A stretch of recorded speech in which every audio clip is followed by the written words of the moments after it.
অনেকে বলতে চান না, আপনি কি বলছেন যে জামাত শরিয়া আইন বাস্তবায়ন করবে ক্ষমতায় আসতে পারলে? আচ্ছা, শরিয়া আইন গণতন্ত্র এমন একটা সিস্টেম, এমন একটা টুল, এটার মাধ্যমে আপনি যদি কাউকে দায়িত্ব দেন, মেজরিটি মানুষ যাকে দায়িত্ব দেয় সে তার কিছু এজেন্ডা নিয়ে মানুষের সামনে আসে। হ্যাঁ, এখন আপনি যদি বলেন শরিয়া আইন বলতে কি বোঝাচ্ছেন, মনে করেন যে বাংলাদেশে অনেকগুলো শরিয়া আইন অলরেডি আছে।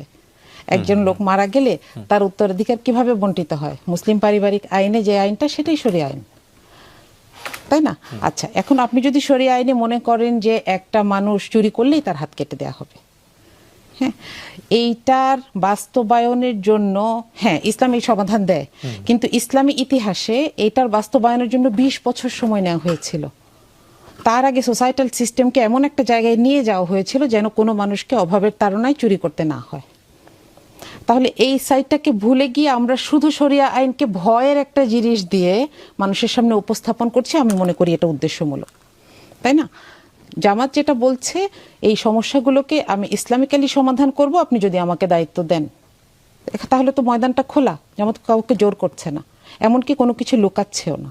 আপনারা ইশতেহার আসবে কিছুদিনের মধ্যে, সেখানে দেখবেন যে প্রতিটা আসনেও কি কি কাজ হবে এবং প্রত্যেকটা সমস্যার জাতীয়ভাবে কিভাবে সমাধান করা হবে সেটার একটা বর্ণনা থাকবে। কেউ যদি পছন্দ করে তাহলে জামাতকে ভোট দেবে, কিন্তু 5 বছর সময়টা তো আসলে খুব কম। হ্যাঁ, আমরা দেখব যে প্রত্যেকটা দলের ইশতেহার যদি মিলাই, যে এক একটা দল তাদের নির্বাচনী ইশতেহারের 50%ও তাদের 5 বছর সময়কালে করে উঠতে পারে না। হ্যাঁ, তো জামাতের উদ্দেশ্য থাকে যে আমি ইসলামী আইনের আলোকে আপনার সমস্যাগুলো সমাধান করব, এটাই শরিয়া আইন। এখন সেটা আমি কতটুকু নিজের মতো করে এক ধরনের শরিয়া আইনটাকে কাস্টমাইজ করে নিয়েছে কিনা, এরকম কিনা? না না, সেটা কেন হবে, সেটা কেন হবে?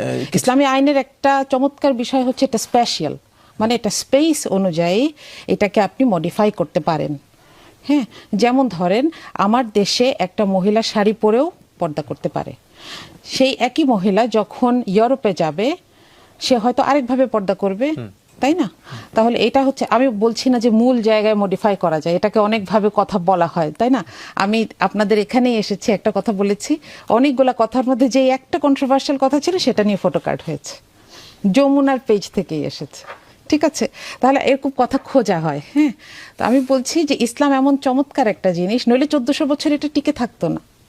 এটা এমন চমৎকার একটা জিনিস, এটা আরবের মরুভূমিতেও মানুষ পালন করতে পারবে, এটা নর্থ পোলেও মানুষ পালন করতে পারবে।